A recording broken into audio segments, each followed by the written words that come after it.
Selamat pagi Bapak.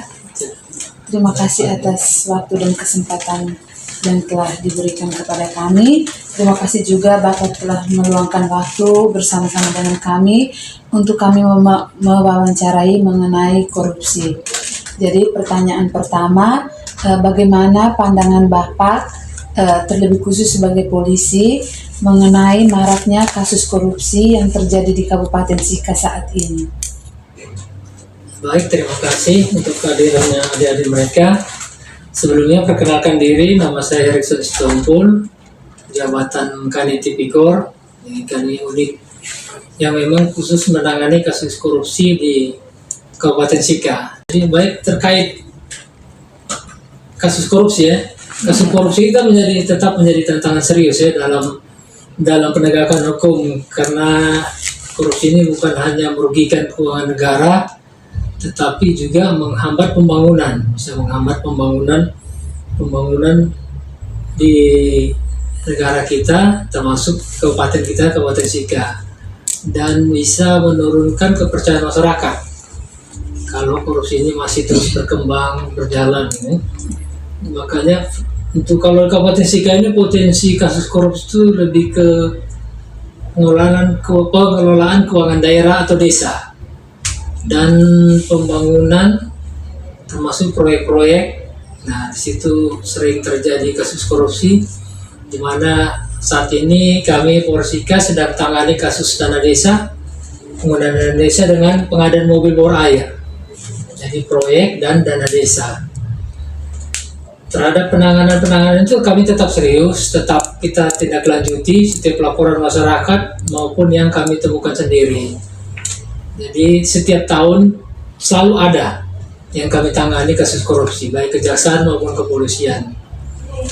Nah, kalau menurut pandangan kami sebenarnya bukan hanya penegakan hukum saja sebenarnya. Tingkat pencegahan juga kami telah lakukan, sering sosialisasi ke desa-desa, terutama sekarang menjelang Koperasi Merah Putih, nah MBG, itu kita sudah sosialisasi kadang, supaya mengingatkan supaya tidak terjadinya penyalahgunaan anggaran. Terutama Koperasi Merah Putih ini setiap desa satu Koperasi Merah Putih sekarang itu menggunakan dana awalnya itu adalah dana pemerintah. Nah, selain kita dari pihak kepolisian maupun kejaksaan, di sini kita minta peran serta masyarakat supaya mencegah terjadinya kasus-kasus korupsi ini. Perhatian dari masyarakat, segera melaporkan kalau mengetahui atau melihat peristiwa tersebut. Jadi kalau kami penyidik tetap konsisten, profesional untuk menangani kasus-kasus korupsi yang dilaporkan maupun yang kami temukan sendiri. Itu saja pandangan kami terkait kasus korupsi di Indonesia, terutama Kabupaten Sika. Lalu untuk pertanyaan yang kedua, apakah efisiensi anggaran yang diberikan dari pusat maupun daerah itu tidak membuka celah orang-orang melakukan korupsi atau malah membuka peluang mereka melakukan korupsi? Baik, jadi terkait efisiensi anggaran, sebenarnya efisiensi anggaran itu langkah yang baik ya dalam pengelolaan keuangan negara, karena itu penghematan. Jadi pola atau celah untuk pelaku melakukan kasus korupsi itu kecil, karena anggarannya sedikit ya. Jadi yang melihat banyak. Jadi dia untuk melakukan perbuatan curang atau korupsi di situ sangat kecil. Tapi namanya kasus korupsi, kalau keuangan negara menyangkut biarpun kecil besar, pasti ada saja niat orang untuk mencari keuntungan dari situ. Makanya yang kita perlukan di situ adalah sistem transparansi dari pihak dinas atau instansi tersebut dalam pengelolaan keuangan negara tersebut. Dan kita juga tetap melakukan monitor setiap anggaran yang ada dari setiap dinas atau SKPD yang ada. Tetap kita awasi dan tetap kita sosialisasi juga kepada masing-masing. Jadi kebijakan efisiensi itu sebenarnya kalau transparansi, akuntabel dengan pengawasan efektif itu bisa mengurangi risiko untuk terjadinya kasus korupsi terutama di Kabupaten Sika ini. Itu. untuk terkait efisiensi. Terima kasih. Akhir, apa saja kendala yang dialami dalam mengatasi kasus korupsi di Kabupaten Sika? Baik, terima kasih. Untuk kendala kasus korupsi sebenarnya selama ini kami bisa tangani dengan baik, tapi tetap saja ada kendalanya karena setiap kasus itu berbeda-beda penanganannya, teknisnya. Karena ada dana desa, ada proyek pembangunan, jadi berbeda-beda penanganannya. Pertama itu adalah pengumpulan alat bukti. Itu memang ada kendalanya di mana setiap kasus korupsi itu pelakunya ini adalah orang yang menguasai administrasi bidang kasus tersebut. Jadi mereka bisa menutupi dengan administrasi padahal fisiknya tidak ada. Jadi kita harus memang betul-betul teliti, profesional untuk mencari alat bukti. Jadi memang penanganan kasus korupsi ini tidak bisa cepat. Jadi dia memang butuh kehati-hatian. Jadi ke pengumpulan alat bukti kita hati-hati, kita menggunakan ahli supaya bisa mendapatkan alat-alat bukti. Kemudian yang kedua itu keterbatasan saksi. Nah ini saksi, kenapa saksi agak ini kami kendalanya? Karena kita di kabupaten ini kekeluargaannya sangat erat. Walaupun hubungannya keluarga jauh tapi dianggap keluarga. Itu kami punya keluarga, tidak enak. Nah itu memang jadi kita mencari saksi. Kemudian ya walaupun mereka tidak memberitahukan secara jujur, tetap kami panggil. Tetap kami panggil untuk ambil keterangan, untuk melengkapi bukti-bukti yang ada. Dengan cara kami bagaimana supaya dia bisa memberikan keterangan yang jujur dengan benar. Kemudian kompleksitas perkara, seperti yang saya sampaikan tadi, penanganan kasus ini berbeda-beda. Dana desa penanganannya berbeda, pembangunan proyek jalan penanganannya berbeda, dengan perjalanan dinas penanganan beda. Jadi itu setiap kasus itu membutuhkan ahli masing-masing. Ada ahli teknik, ahli mesin. Jadi, saat membutuhkan ahli ini ahli itu hanya ada di Kupang kebanyakan. Kemudian auditor yang menghitung kerugian negara itu semuanya di Kupang. Jadi kita dari 16 kabupaten dari sini. Itu ada jaksa, kepolisian yang antri.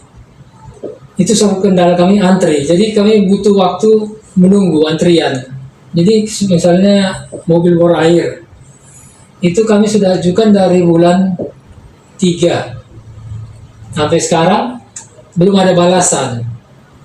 Jadi karena mereka bilang, Pak, kami masih antri, masih tangani dari Polres ini, dari kejaksaan ini.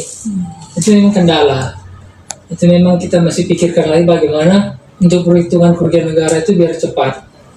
Rata-rata kendala di situ paling lama. Apalagi sekarang putusan MK yang baru bahwa yang bisa melakukan perhitungan ke negara hanya BPK. Nah itu semakin antri lagi nanti. Kalau selama ini kan ada BPK, BPKP, Inspektorat dengan akuntan publik. Itu kita bisa gunakan. Tapi sekarang ada putusan baru, jadi salah satu kendala yang paling ini perhitungan kerugian negaranya. Itu memang kendala sampai dengan sekarang. Jadi kendala-kendalanya yang kami hadapi itu, sementara itu saja. Baik, selamat pagi Pak. Selamat pagi. Terima kasih atas waktunya. Di sini kelompok kami mewawancarai mengenai korupsi yang sedang terjadi pada saat ini. Jadi pertanyaan yang pertama, bagaimana pandangan Bapak terkait maraknya korupsi yang terjadi di Indonesia, terkhusus di Kabupaten Sika? Baik, ini maraknya khususnya Kabupaten Sika ya, korupsi ya. Baik. Untuk menjawab semua itu mungkin kita lihat dulu, pertama adalah bagaimana pemotongan anggaran yang tidak transparan ya. Dalam arti yang dikeluarkan dari negara ya ke pemerintahan provinsi ya, otomatis provinsi NTT ya. Kemudian pemotongan anggaran itu yang tidak transparan dalam arti apa yang dikeluarkan dari provinsi ke kabupaten ya tidak ya serta merta transparan, berarti tidak terbuka, tidak dengan jujur ya. Jadi pemotongan yang tidak transparan ya. Yang kedua, prosesnya dipercepat tanpa kontrol ya. Jadi semua uang yang keluar masuk itu tanpa kontrol daripada bendahara misalnya ya Jadi dari provinsi ya turun ke Kabupaten Sika ya, itu bendahara sini kurang mengontrol ya, kurang mengontrol dalam arti mereka tidak tahu sebenarnya ya. Kemudian untuk masalah yang ketiga kenapa sampai tidak ada korupsi adalah diskresi pejabat terlalu besar ya, tahu pengeluaran ya, pemenuhan kebutuhan dari para pejabat juga besar ya, sehingga apa yang mereka keluarkan dari provinsi kabupaten juga tidak sama ya, dari pusat ke provinsi uangnya sebesar sekian, dari provinsi turun kabupaten uangnya akan berkurang, tidak sesuai dengan yang dari pusat ke provinsi. Diakibatkan kenapa? Pemenuhan kebutuhan para pejabat dari provinsi kabupaten juga tinggi, sehingga larinya sampai ke tingkat kecil tidak sebanding dengan yang dikeluarkan dari pusat. Nah, kemudian yang keempat bisa terjadi karena pengawasan dan audit ya kurang teliti, itu yang terakhir ya. Nah, dalam hal ini kita lebih percayakan kepada lembaga yang mengaudit ya. Jadi hal-hal yang berhubungan dengan keuangan dari provinsi ke kabupaten itu ya tidak serta-merta ya dilakukan juga dari pusat, tetapi langsung ke kabupatennya untuk melihat ya bagaimana jalurnya keuangan itu ya sampai kepada sasaran yang ditentukan ya. Sehingga untuk dari saya ya cuma 4 poin ya yang sampai terjadi ya korupsi di Kabupaten Sika ya. Ya. Atau ada mau bertanya lagi? Untuk pertanyaan yang kedua, apakah efisiensi atau dana-dana yang diberikan pemerintah dari pemerintah pusat ke pemerintah daerah itu tidak membuka celah untuk orang melakukan korupsi atau malah orang dapat melakukan korupsi? Wah, itu terlalu banyak ya. Sampai sekarang sekalipun kita di kampung kecil ya, mau merek Kabupaten Sika ini, tetap yang namanya korupsi itu pasti selalu viral di media-media sosial ya, seperti di forum Peduli Rakyat Sika ya, di Facebook itu banyak sekali ya.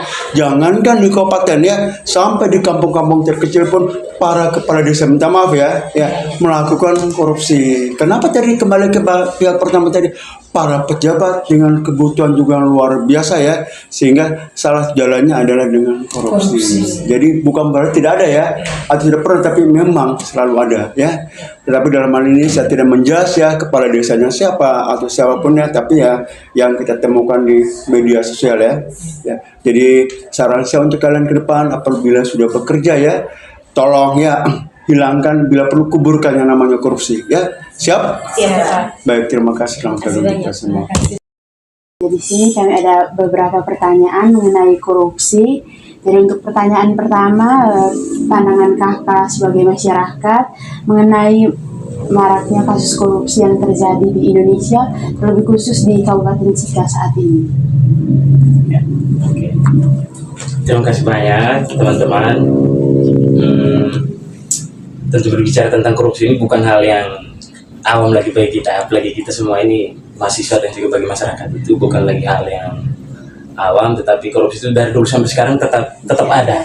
Dan saya punya keyakinan besar bahwa sampai kapanpun korupsi itu tetap ada. Lalu pandangan saya secara pribadi sebagai masyarakat Indonesia, saya merasa korupsi itu adalah sesuatu hal yang sungguh sangat amat berdosa. Tetapi di sisi lain kita tidak bisa memaksa itu dengan kapasitas kita sebagai masyarakat. Kenapa? Karena pada dasarnya sampai dengan hari ini, kalau boleh jujur, saya sebagai masyarakat Indonesia, saya merasa kita belum merdeka. Memang secara administrasi kita sudah merdeka 17 Agustus 45, tapi pelaksananya sampai dengan sekarang belum. Kenapa? Karena negara ini sampai dengan hari ini itu masih dikuasai oleh kelompok-kelompok yang disebut dengan oligarki. Ya. Jadi bayangkan saja, kenapa saya katakan demikian? Karena kita lihat contoh saja di Kabupaten Sika ini. Kita punya bupati. Mungkin selama ini dia, maksud saya sebelum dia jadi bupati dia kampanye kiri kanan dengan tim suksesnya dan lain sebagainya. Setelah itu akhirnya dia terpilih jadi bupati. Nah setelah dia jadi bupati itu sangat otomatis pasti orang-orang yang membantu dia selama kampanye itu pasti akan datang untuk meluruskan jalannya mereka. Nah di sisi lain saya sebagai bupati, saya mau tolak itu tidak bisa. Kenapa? Karena orang itu sudah bantu saya. Sementara gaji saya sedikit, gaji saya kecil, lalu yang harus saya buat untuk Kabupaten Sika sendiri terlalu besar. Nah itu setengah mati. Itu versi Kabupaten Sikanya. Yang berikut versi Indonesia karena kita bicara tentang korupsi kan, karena itu kan luas. 2 program yang sangat besar saat ini PSN, Forum Strategi Nasional saat ini kan MBG dan juga KDMP, Koperasi Desa Merah Putih kan. Nah, bagi saya MBG itu sebenarnya bagus, tetapi kalau itu dijadikan sebagai pilot project, artinya dibuatlah di salah satu kecamatan, kan, salah satu provinsi saja. Jangan dulu se-Indonesia. Kenapa? Karena kita belum tahu nih keberhasilan daripada MBG itu. Keberhasilan MBG itu bisa diukur kan. Misalnya tahun pertama perkenalan, tahun kedua penilaian, tahun ketiga keempat pelaksanaan, tahun kelima baru dievaluasi. Jadi di tahun kelima baru kita bisa tahu akhirnya hasilnya seperti apa. Nah, MBG ini kan bagi kami masyarakat itu sebenarnya sebuah proyek saja. Nah, dia tidak terlalu menyentuh juga untuk kepentingan pendidikan.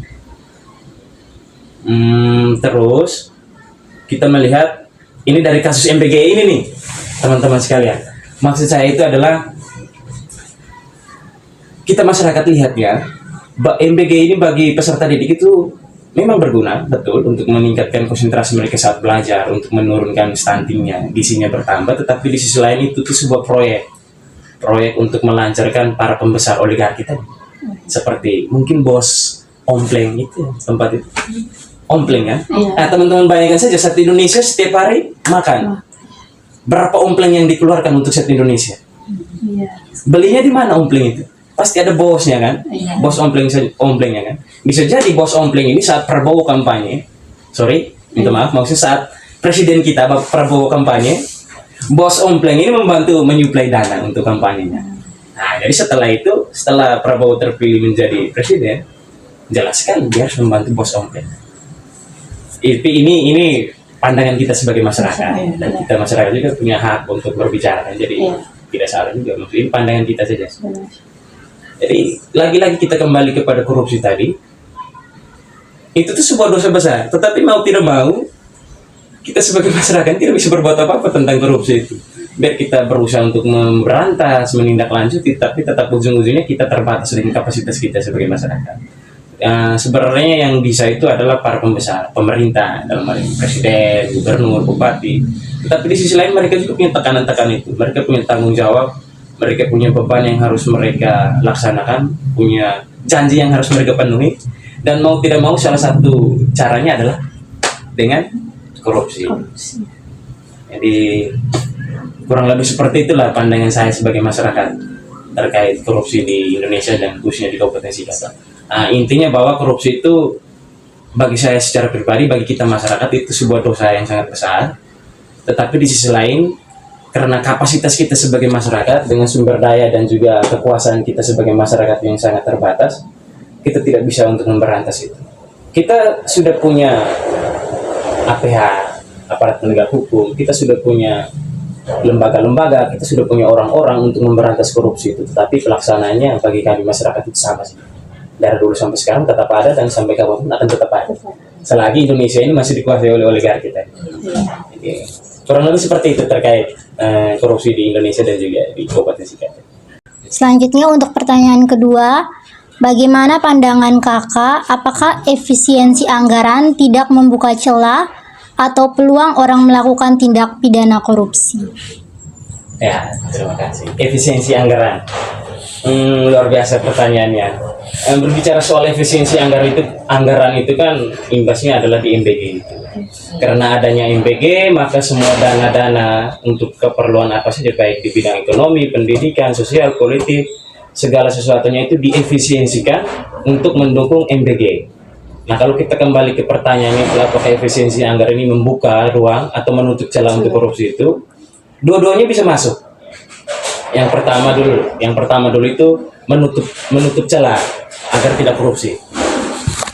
Bagi saya sebenarnya bisa, dengan adanya efisiensi anggaran itu artinya semua uang-uang itu dilarikan kepada MBG saja, dengan di sisi lain semua bidang yang lain termasuk pendidikan, ekonomi dan lain sebagainya itu diefisiensi, artinya dibuat sebaik mungkin untuk mengurus keperluan yang penting saja, yang urgent saja, sementara yang tidak penting itu tidak usah.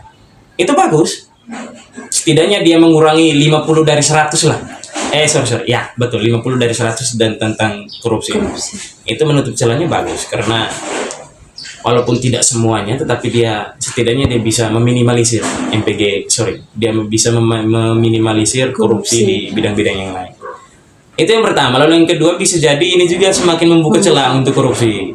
Kenapa? Karena yang melakukan efisiensi anggaran ini kan orang-orang besar, artinya orang-orang yang punya kuasa untuk melakukan efisiensi itu. Presiden, Prabowo, gubernur, bupati, dan juga dinas-dinas yang lain terkait mereka pelaksanaan efisiensi anggaran itu.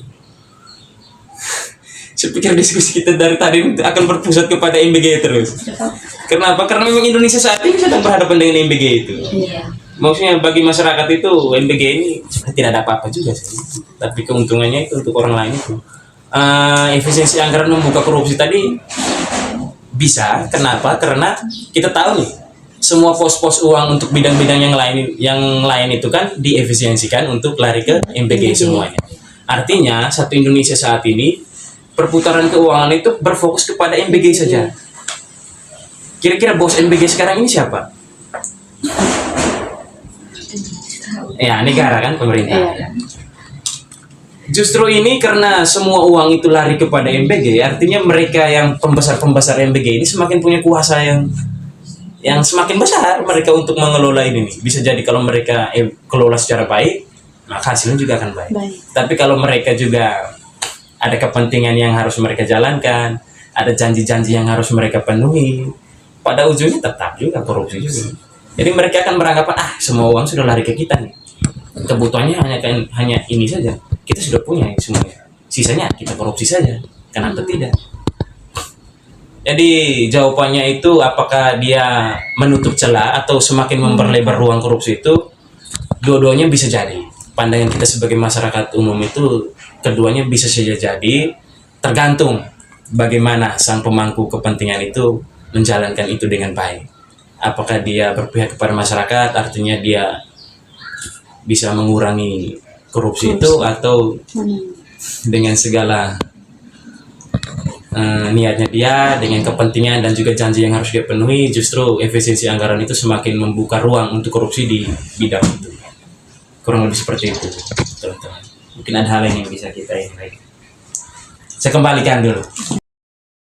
Baik kakak, untuk pertanyaan yang pertama, kira-kira bagaimana pandangan kakak sebagai seorang mahasiswa, terlebih lagi mahasiswa hukum, mengenai maraknya kasus korupsi yang terjadi saat ini, terlebih khusus di Kabupaten Sika? Baik, terkait dengan pandangan saya terhadap korupsi yang ada di Kabupaten Sika, sebelum kita masuk pada poin atau substansi, kita harus tahu dulu definisi dari korupsi itu apa. Jadi korupsi itu sudah diatur dasar hukumnya itu Undang-Undang Nomor 31 tahun 1999 junto perubahannya Undang-Undang Nomor 20 tahun 2021.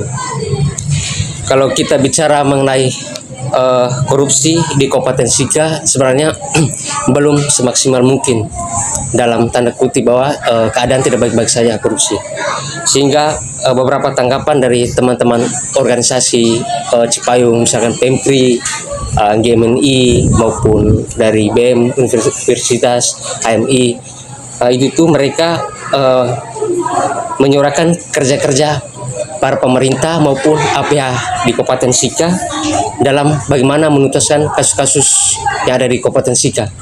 Sehingga misalkan kita lihat bahwa kasus korupsi 13 proyek dana pinjaman daerah pemulihan ekonomi nasional senilai 14 miliar yang mangkrak.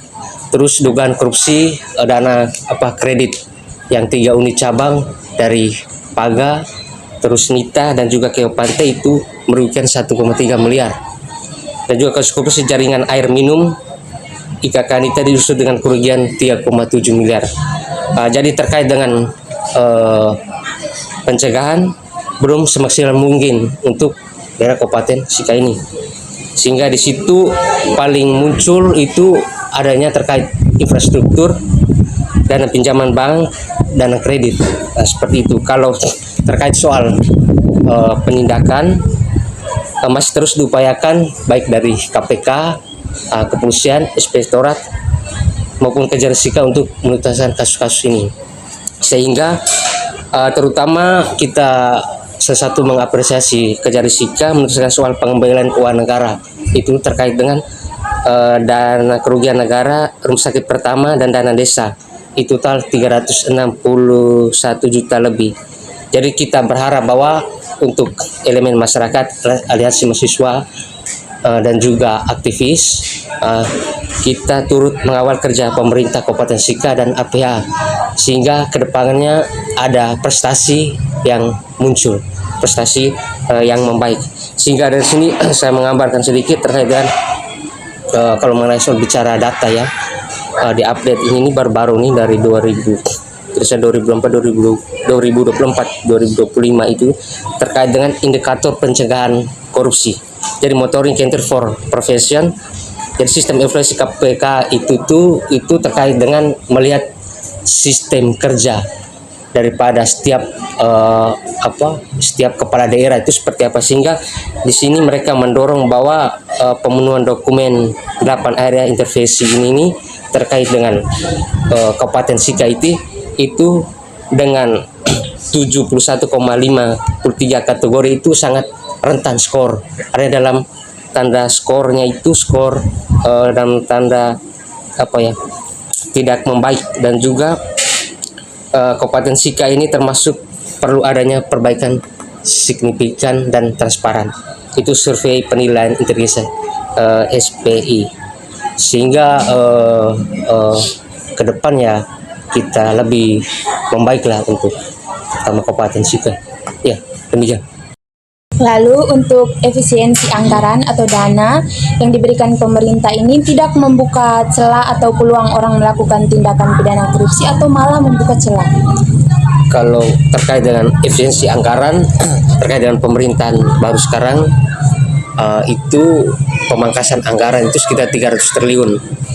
Ada 300 triliun itu terkait dengan mendukung program prioritas prioritas nasional dan juga terkait dengan makan bergizi gratis, sehingga dengan fokusnya terkait dengan kementerian dan lembaga terkait dengan alokasi anggaran itu malah kita lihat perspektifnya bahwa sangat bagus untuk program ini, tetapi dari sisi pandangan terhadap masyarakat, elemen maupun aktivitis maupun akademisi itu sangat menyuarakan sekali soal terkait dengan pemangkasan anggaran sampai 300 triliun, sehingga kita mempertanyakan kalau sampai 300 triliun itu apakah membuka celah korupsi atau tidak. Kalau menurut saya ini sangat membuka celah korupsi karena terkait dengan korupsi ini kan kita bilang kan mau berantas korupsi sampai dimanapun tidak akan. Makanya bahwa terkait dengan belanja daerah, alat tulis maupun perjalanan dinas itu kan dibatasi semua. Makanya daerah mau buat apa? Sehingga di sini beberapa termasuk kasus yang terjadi di NTT itu kan sekitar 900 P3K itu kan nanti dirumahkan. 900 itu terkait dengan rancangan undang-undang keuangan pusat dan daerah dengan segala macam, terus terkait dengan beberapa instansi pemerintah maupun non pemerintah termasuk penyiaran juga, mereka mengeluhkan terkait dengan gaji, dan juga terkait dengan PHK di mana-mana ya. PHK di mana-mana, makanya sulit untuk diatasi. Sehingga kalau sebisanya saya terkait pemerintahan ini di audit lah sistemnya, termasuk akuntabilitas, pengawasan harus diperketat sehingga tidak ada lagi kayak temuan-temuan celah korupsi, sehingga kedepannya pemerintahnya terus berjalan, sehingga kalau semuanya ke MBG untuk apa? MBG kan sampai dengan mengeluarkan anggaran besar, kesian mereka yang terkait pendidikan, kesehatan, anak sekolah kan hanya khusus MBG ya, sehingga di sini saya menyarankan ya seperti itu. Tetap kalau korupsi kalau tidak diadut sistem maka otomatis tetap adanya korupsi.